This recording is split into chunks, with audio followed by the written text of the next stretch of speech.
भागवत का फल निष्काम भक्ति। भागवत का मुख्य विषय है निष्काम भक्ति। जहाँ भोगेच्छा है वहाँ भक्ति नहीं होती। भोग के लिए की गई भक्ति से भगवान प्रसन्न नहीं होते। भोग के लिए भक्ति करने वाले को संसार प्यारा है, भगवान नहीं। भगवान के लिए ही भक्ति करो। भक्ति का फल भगवान होना चाहिए, संसार सुख नहीं। जो ऐसा सोचते हैं कि भगवान मेरा काम कर दे या भगवान मेरे काम आए, उसे वैष्णव नहीं कहा जा सकता। भगवान से कोई संतान मांगता है तो कोई धन, तब भगवान सोचते हैं कि मेरे लिए तो मंदिर में कोई आता ही नहीं है, सब अपना अपना मनोरथ मुझसे पूरा कराने के लिए आते हैं। सच्चा वैष्णव तो भगवान से कहेगा कि मैं तो अपनी ज्ञानेंद्रियां, कर्मेंद्रियां, मन आदि सब कुछ तुम्हारे चरणों में अर्पित करने के लिए आया हूँ। सच्चा वैष्णव भगवान से न तो दर्शन मांगता है और न तो मुक्ति। वह यदि कुछ मांगेगा तो केवल इतना ही कि वह भगवान की सेवा में ही तन्मय होता रहे। मांगने से प्रेम की धारा टूट जाती है, प्रेम का प्रमाण घटने लगता है। इसलिए प्रभु से कुछ भी नहीं मांगो, भगवान को अपना ऋणी बनाओ। श्री रामचंद्र जी ने राज्याभिषेक के प्रसंग पर सभी वानरों को भेंट दी, किंतु हनुमान जी को कुछ नहीं दिया। इस घटना से सीता जी को दुख हुआ। उन्होंने राम से कहा कि हनुमान को तो कुछ दिया ही नहीं तुमने। राम जी ने कहा कि उसे मैं क्या दूं? उसने तो मुझ पर कितने ही उपकार किए हैं और मुझे ऋणी बनाया है। श्री राम हनुमान जी से कहते हैं, प्रति उपकार करऊं का तोरा, सन्मुख होई न सकत मन मोरा। शुद्ध प्रेम में लेने की भावना नहीं होती, देने की होती है।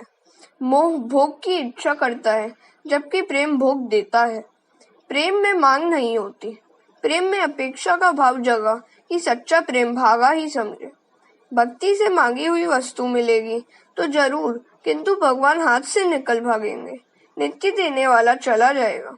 सकामी भक्त जिन जिन देवताओं की पूजा करते हैं, उन सभी देवताओं द्वारा मैं इच्छित भोगों की पूर्ति करता हूँ, किंतु मेरी निष्काम भक्ति करने वाले भक्त मुझे ही प्राप्त करते हैं। भगवान से धन मांगोगे तो धन तो मिलेगा, किंतु भगवान स्वयं नहीं मिलेंगे।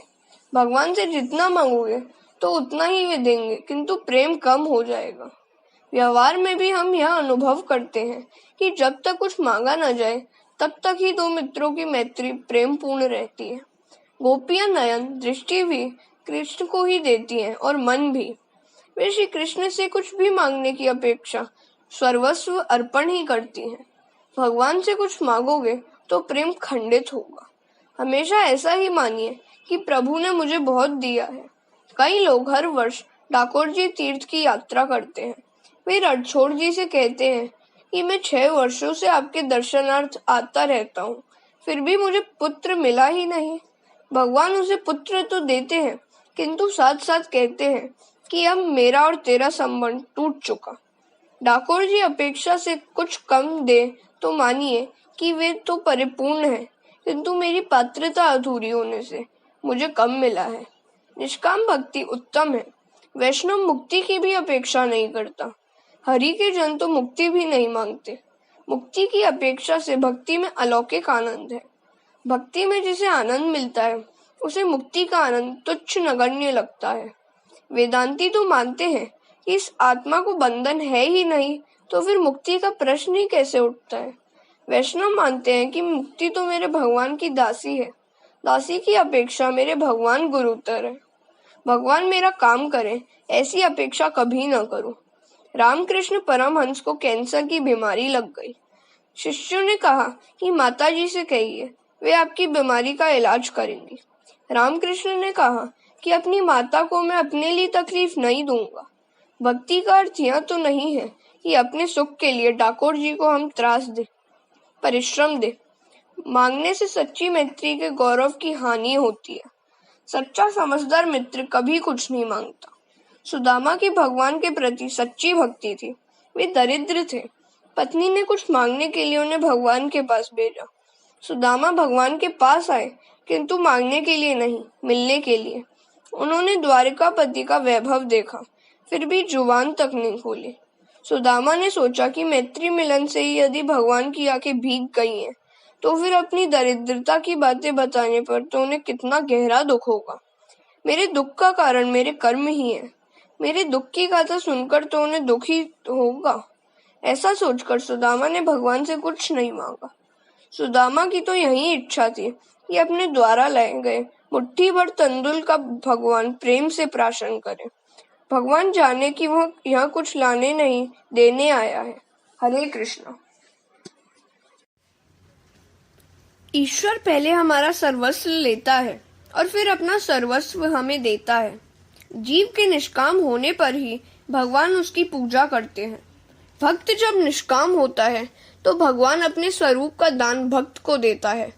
जीव जब अपना जीवत्व छोड़कर ईश्वर के द्वार पर जाता है तब भगवान भी अपना ईश्वर तत्व भूलकर भक्त से मिलते हैं। सुदामा 10 दिन का भूखा था, फिर भी उसने अपना सर्वस्व मुट्ठी भर तंदुल प्रभु को दे दिए। सुदामा के तंदुल चाहे मुट्ठी भर ही थे, फिर भी वही तो उस समय उसका सर्वस्व था। वैसे मुट्ठी भर तंदुल की कोई इतनी बड़ी कीमत नहीं है, किंतु मूल्य तो सुदामा के प्रभु प्रेम का है।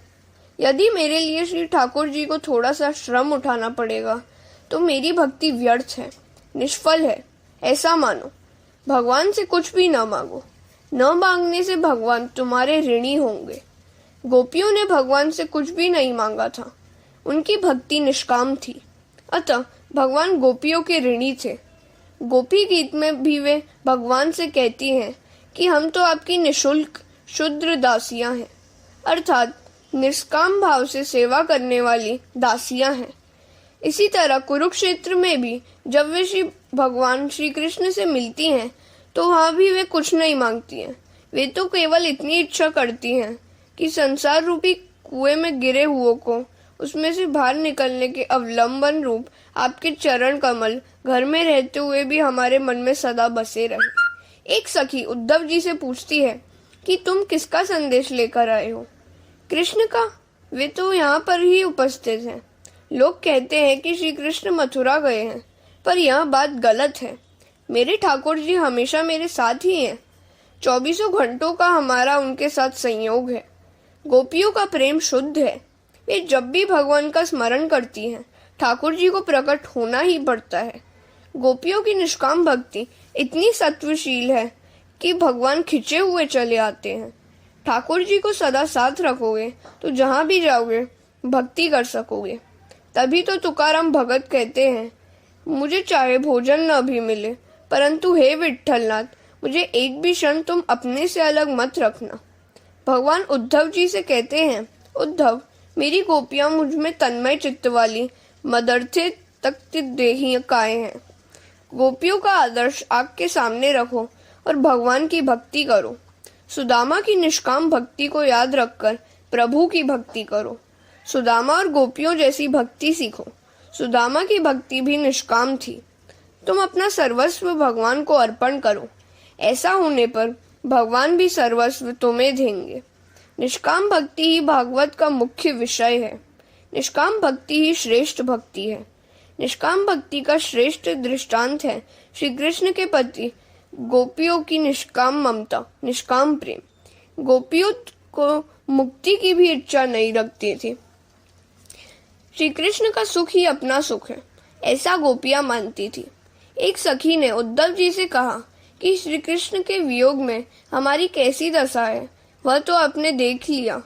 मथुरा जाने पर श्री कृष्ण जी से कहना कि यदि मथुरा में वे सुख से रहते हैं तो हमारे सुख के लिए व्रज में आने का कष्ट न करें। हमारा प्रेम अपने सुख के लिए नहीं है, किंतु श्री कृष्ण को ही सुखी करने के लिए है। श्री कृष्ण के वियोग से हम दुखी हैं और विलाप भी करती हैं, परंतु हमारे विरह में वे यदि मथुरा में सुख से रहते हैं तो वे सुखी रहे। हमारे सुख के लिए वे यहाँ न आए। यदि अपने सुख के लिए वे यहाँ आना चाहें तो अवश्य ही पधारे। दूसरों के सुख में सुख का अनुभव करना ही सच्चे प्रेम का लक्षण है। शांडिल्य मुनि ने अपने भक्ति सूत्र में लिखा है, धन्य है वे व्रजवासी भक्तजन जो श्री कृष्ण से मिलने के लिए मथुरा नहीं गए। गोपी प्रेम की पागल अवस्था में भगवान की निकटता का अनुभव करती हैं।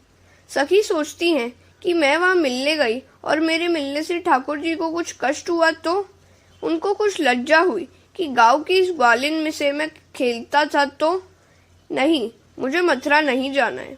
मेरे प्रेम में कुछ न कुछ न्यूनता ही रह गई है। इसलिए वे मुझको छोड़कर चले गए। मेरा प्रेम यदि सच्चा है तो वो अवश्य ही गोकुल लौटेंगे। उस समय तक मैं विरह दुख सहन करती रहूंगी। इसलिए श्री कृष्ण जी कहते हैं कि मुझे गोकुल में जो आनंद गोपियों से मिलता है वह द्वारिका में नहीं है। गोपियों का प्रेम निष्काम है। भगवान का जो आश्रय लेता है वह निष्काम बनता है। गोपियों की ऐसी निष्काम भक्ति से परमात्मा गोपियों के ऋणी हुए। गोपी प्रेम की महिमा दर्शनीय है। श्री कृष्ण एक बार बीमार हो गए। बीमार होने का नाटक किया। कोई भी औषधि सफल नहीं हुई। तब प्रभु ने वैष्णव भक्त की चरण रज औषधि के रूप में मांगी। कोई वैष्णव अपनी चरण रज दे तो भगवान की बीमारी दूर हो सके। भगवान की रानियों से चरण रज मांगी गई। सभी रानियों को आश्चर्य हुआ। प्राणनाथ को चरण रज दे तो महापाप होगा और नरक में जाना पड़ेगा। नरक में कौन जाए? हम तो चरण रज नहीं देंगी। दूसरों से भी चरण रज मांगी गई, कोई तैयार नहीं हुआ। अंत में बात गोपियों तक पहुंची। गोपियों ने सुना कि उनके कृष्ण बीमार हैं। यदि वे भले चंगे हो सकते हैं तो हम अपनी चरण रज देने को तैयार हैं। इसके लिए हम कोई भी दुख सहन करने को तैयार हैं। जो अपना कन्हैया सुखी भला चंगा होता हो तो हम नरक यातना भी भुगत लेंगी। उन्होंने अपनी चरण रज दी। श्री कृष्ण की बीमारी दूर हो गई। सच्चे निष्काम प्रेम की परीक्षा भी हो गई। हरे कृष्णा। भागवत का फल है निष्काम भक्ति। निष्काम भक्ति भगवान को प्रसन्न करती है। गोपियों जैसी निष्काम भक्ति की आदत डालो। भक्ति से मुक्ति मिलती है। भक्ति के बिना ज्ञान और वैराग्य प्राप्त नहीं हो सकते। बिना ज्ञान की भक्ति अंधी है और बिना भक्ति के ज्ञान पंगु है। आदत और हाजत जरूरत पर नियंत्रण रखा जाए तो मानव प्रभु में लीन हो सकता है। भागवत का मुख्य विषय है निष्काम भक्ति। भागवत सबके लिए है। वेदांत सबके लिए नहीं है। वेदांत का अधिकार सबको नहीं दिया गया। जिसे ब्रह्म को जानने की जिज्ञासा हो उसी के लिए वेदांत है। वेदांत का अधिकारी कौन? जिसने षट संपत्ति आदि की प्राप्ति की हो वही वेदांत का अधिकारी है। किंतु भागवत तो सभी के लिए है। भागवत का अधिकार वैसे तो सभी के लिए बताया गया है, फिर भी शुद्ध अंतकरण वाले पुरुषों के जानने के योग्य परमात्मा का निरूपण इसमें किया गया है। निर्मत्सराणाम, निर्मत्सर होकर कथा सुनो। मत्सर सबसे बड़ा शत्रु है। मत्सर सबको सताता है। ज्ञानी और योगी दोनों को मत्सर परेशान करता है। स्वयं प्राप्त की हुई योग सिद्धि के बल से चांगदेव 1400 वर्ष जिए थे। उन्होंने मृत्यु को 14 बार वापस लौटाया। वे सिद्धियों में फंसे हुए थे। उन्हें प्रतिष्ठा का मोह था। उन्होंने संत ज्ञानेश्वर की कीर्ति सुनी। चांगदेव ज्ञानेश्वर के प्रति मत्सर करने लगे। क्या यह बालक मुझसे भी बढ़ गया? ज्ञानेश्वर की आयु 16 वर्ष की थी। चांगदेव की इच्छा हुई कि वह ज्ञानेश्वर को पत्र लिखे, किंतु पत्र में संबोधन क्या किया जाए? ज्ञानेश्वर अपने से छोटे, केवल 16 वर्ष के, सो पूज्य तो कैसे लिखा जाए, और ऐसे महाज्ञानी को चिरंजीवी भी कैसे लिखा जाए? और इस उलझन को भी सुलझा न सके, सो बिना लिखे ही पत्र भेज दिया।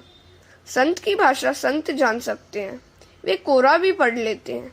मुक्ताबाई ने पत्र का उत्तर दिया, 1400 साल की तेरी आयु है, फिर भी तू कोरा ही रह गया। चांगदेव ने सोचा कि ऐसे ज्ञानी पुरुष से मिलना ही चाहिए। अपनी सिद्धियों के प्रदर्शन के लिए उन्होंने बाघ पर सवारी की और सर्प की लगाम बनाई, और इस प्रकार वे ज्ञानेश्वर से मिलने के लिए आ रहे थे। इस ओर ज्ञानेश्वर से किसी ने कहा कि चांगदेव बाघ पर सवारी करके आपसे मिलने आ रहे हैं। ज्ञानेश्वर ने सोचा कि इस बूढ़े को अपनी सिद्धियों का अभिमान हो गया है। चांगदेव ने अपनी सिद्धियों के अभिमान के कारण ज्ञानेश्वर को पत्र में पूज्य से शब्द से संबोधित नहीं किया था। ज्ञानेश्वर ने सोचा कि चांगदेव को कुछ पाठ पढ़ाना चाहिए। संत मिलने आए तो उनकी आवभगत करनी ही चाहिए। उस समय ज्ञानदेव चौके पर बैठे हुए थे। उन्होंने चौके से चलने की आज्ञा दी। पत्थर का चौका चल दिया। चौके को चलता हुआ देखकर चांगदेव का अभिमान नष्ट हो गया। चांगदेव ने महसूस किया कि मैंने तो हिंस पशुओं को ही वश में किया था, जबकि ज्ञानेश्वर के पास तो ऐसी शक्ति है जो जड़ पदार्थ को भी चेतन बना देती है। दोनों का मिलन हुआ। चांगदेव ज्ञानेश्वर के शिष्य बन गए। यह दृष्टांत सिखाता है कि हठ योग से मन को नियंत्रित करने की अपेक्षा प्रेम से मन को वश में करना उत्तम है। चांगदेव हठ योगी थे। हठात बलात्कार से उन्होंने मन को वश में किया गया था। योग मन को एकाग्र कर सकता है, किंतु हृदय को विशाल नहीं कर सकता। यही कारण है कि चांगदेव ज्ञानेश्वर से ईर्ष्या करते थे। हृदय को विशाल करती है भक्ति। भक्ति से हृदय पिघलता है, हृदय भी विशाल होता है। मत्सर करने वालों के तो इहलोक और परलोक दोनों ही बिगड़ते हैं। मन में मत्सर मत रखो। मन से मत्सर निकाल दोगे तो मनमोहन का स्वरूप मन में सुदृढ़ होगा। कथा सुनकर उसे जीवन में चरितार्थ करने वाले लोग बहुत कम होते हैं। कथा सुनो और कथा के सिद्धांतों का जीवन में आचरण करो। केवल शुश्रूभूमिक नहीं किंतु कृतृभी भी बनो। इसलिए कहा गया है कि जब सुकृति पुरुष उन्हें सुनने की इच्छा करता है, उसी समय ईश्वर अविलंब उसी के हृदय में आकर बंदी हो जाता है। भागवत कथा का श्रोता निष्काम और निर्मत्सर बन जाता है। किसी भी जीव के प्रति रखा गया कुभाव ईश्वर के प्रति रखा गया कुभाव है। मनुष्य जब तक निर्मत्सर न बने तब तक उसका उद्धार नहीं होता। जैसी भावना आप दूसरों के लिए रखोगे, वैसी ही भावना वे आपके लिए भी रखेंगे। दूसरों के साथ वैरभाव करने वाला व्यक्ति अपने साथ ही वैरभाव करता है, क्योंकि सबके हृदय में ईश्वर का ही वास है। गीता में कहा गया है, क्षेत्रज्ञं चापि मां विद्धि सर्वक्षेत्रु भारत। हरे कृष्ण। सूर्य से सौनक आदि ऋषियों का प्रश्न। नैमिषारण्य में 88,000 ऋषियों का ब्रह्म सूत्र हुआ। उस ब्रह्म सूत्र में एक बार सूत जी पधारे। शौनक जी ने सूत जी से प्रश्न पूछा कि जीव मात्र का कल्याण कैसे हो सकता है। कल्याण का सुलभ और सरल मार्ग बताइए। मनुष्य मात्र के कल्याण का उपाय बताइए।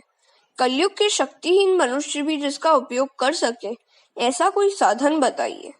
इस कलयुग के मानव मंद बुद्धि और मंद शक्ति हैं, सो कठिन मार्ग नहीं अपना सकेंगे। कलयुग के मनुष्य भोगी होने से मंद बुद्धि कहे गए हैं।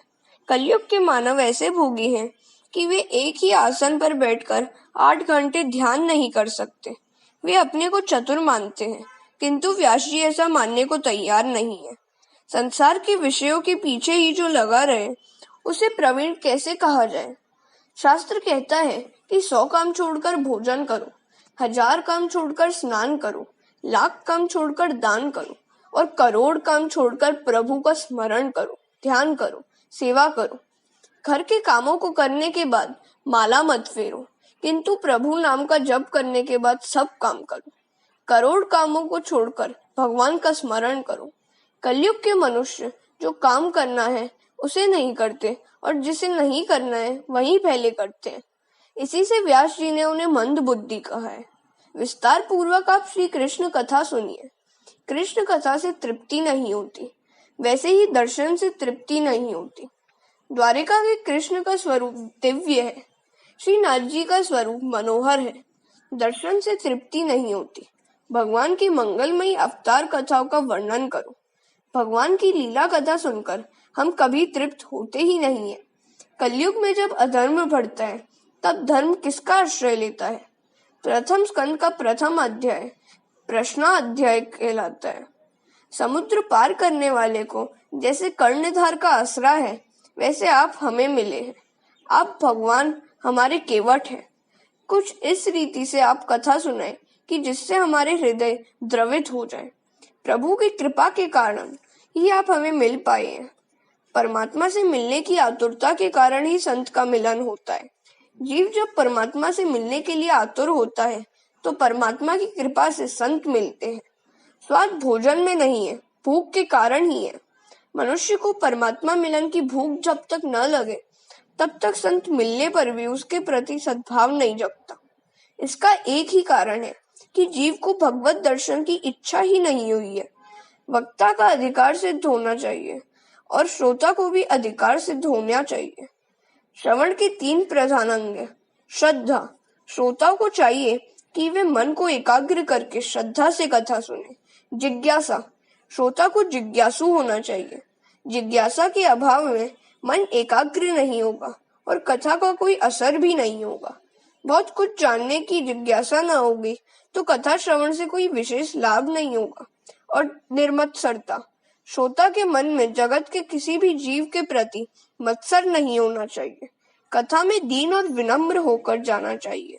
पाप को छोड़कर भगवान से मिलने की तीव्र आतुरता की भावना से कथा श्रवण करोगे तो भगवान के दर्शन होंगे। प्रथम स्कंद में शिष्य का अधिकार वर्णित है। एक महात्मा रामायण की कथा सुना रहे थे। कथा समाप्त होने पर किसी श्रोता ने महात्मा से पूछा कि कथा तो सुनी, पर मुझे यह नहीं समझ में आया कि राम राक्षस थे या रावण। तो महात्मा ने उसे उत्तर दिया कि न तो राम राक्षस थे और न रावण। राक्षस तो मैं ही हूँ कि जो तुझे कुछ भी नहीं समझा सका। हरे कृष्णा।